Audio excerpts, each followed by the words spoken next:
អ្នកទាំងនេះដឹងថាការប្រើប្រាស់បណ្ដាញសង្គមខុសបច្ចេកទេសនៅកំឡុងពេលដែលមានសង្គ្រាមវាគឺជាមេរៀនដ៏ឈឺចាប់មួយសម្រាប់ប្រទេសជាច្រើននៅលើពិភពលោកហើយខាងក្រោមនេះគឺជាឧទាហរណ៍ជាក់ស្ដែងមួយចំនួនអំពីប្រទេស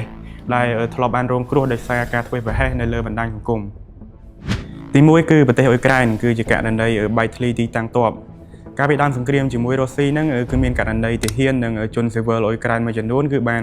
ផុសវីដេអូឬក៏រូបភាពសកម្មភាពកងទ័ពនៅលើ TikTok និង Telegram ហើយកងទ័ពរុស្ស៊ីក៏បានប្រើប្រាស់បច្ចេកវិទ្យាភូមិសាស្ត្រ Geolocation ដើម្បីស្វែងរកទីតាំងពិតប្រាកដតាមរយៈរូបភាពទាំងនោះជាលទ្ធផលមជ្ឈមណ្ឌលផ្សារទំនើបមួយកន្លែងនៅទីក្រុងគៀវដែលកងទ័ពអ៊ុយក្រែនបានប្រើប្រាស់សម្រាប់លាក់ឡានយោធាទុកហ្នឹងគឺត្រូវបានកងទ័ពរុស្ស៊ីបាញ់ប្រហារដោយមីស៊ីលហ្នឹងគឺខ្ទេចទាំងស្រុងបន្ទាប់ពីមានការបង្ហោះវីដេអូអំពីឡានយោធាហ្នឹងនៅលើបណ្ដាញសង្គមទី2ប្រទេសរុស្ស៊ីគឺករណីទាហានបង្ហោះរូបភាពដោយខ្លួនឯងមិនត្រឹមតែអ៊ុយក្រែនទេសូម្បីតែកងទ័ពរុស្ស៊ីហ្នឹងក៏ធ្លាប់រងគ្រោះថ្នាក់ដោយសារតែបណ្ដាញសង្គមហ្នឹងដែរទាហានរុស្ស៊ីគឺបានបង្ហោះរូប selfie នៅលើបណ្ដាញសង្គម Instagram ឬក៏ VK ដោយអត់បានបិទមុខងារ GPS អញ្ចឹងហើយយោធាអ៊ុយក្រែនក៏បានចាប់យកទិន្នន័យទាំងអស់នោះហើយក៏បញ្ជាដ្រូនឲ្យទៅទម្លាក់គ្រាប់បែកនៅចំលិនដ្ឋានឬក៏ទីស្នាក់ការកងទ័ពរុស្ស៊ីនឹងតែម្ដងអញ្ចឹងនេះវាបង្ហាញថាម្រាមដៃដែលបានចុចផុសមួយហ្នឹងគឺវាស្មើនឹងការបង្ហាញផ្លូវឲ្យគ្រាប់បែកហោះមកចំប្លង់ទី3ប្រទេសអេត្យូពី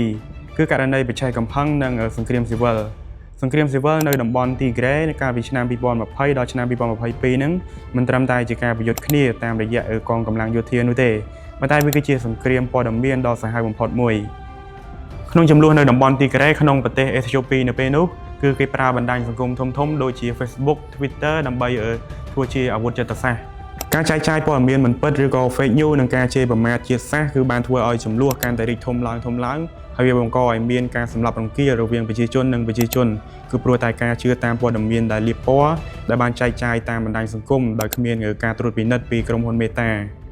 ក្នុងសង្គ្រាមបណ្ដាញសង្គមនៅតំបន់ទីក្រេនោះគឺត្រូវបានបញ្ចប់ដោយមានចំនួនអ្នកស្លាប់ដែលគេប៉ាន់ស្មានថាវាមានចន្លោះពី 60,000 ទៅ 80,000 នាក់ដែលនេះគឺជាចំនួនដ៏ច្រើនមែនទែនអ្នកទាំងអស់គ្នាអញ្ចឹងបើសិនបើអ្នកទាំងអស់គ្នាចង់ដឹងព័ត៌មានលម្អិតអំពីហេតុការណ៍នេះអ្នកទាំងអស់គ្នាអាចចូលទៅក្នុង Google ហើយវាយថាសង្គ្រាមបណ្ដាញសង្គមនៅតំបន់ទីក្រេយ៉ាងទៅអ្នកទាំងអស់គ្នានឹងបានអានព័ត៌មានលម្អិតហើយអញ្ចឹងនៅក្នុងវីដេអូនេះគឺមានត្រឹមប៉ុណ្្នឹងទេហើយអរគុណសម្រាប់ការទស្សនាវីដេអូរបស់ខ្ញុំមួយនេះហើយសង្ឃឹមថាវីដេអូនេះនឹងជាប្រយោជន៍ទៅដល់បងប្អូនទាំងអស់គ្នាហើយយើងចូលរួមទាំងអស់គ្នាចូលរួមលេងបណ្ដាញសង្គមឲ្យមានប្រយោជន៍ទៅកាន់ប្រទេសជាតិរបស់យើងទាំងអស់គ្នាអញ្ចឹងអរគុណជម្រាបលា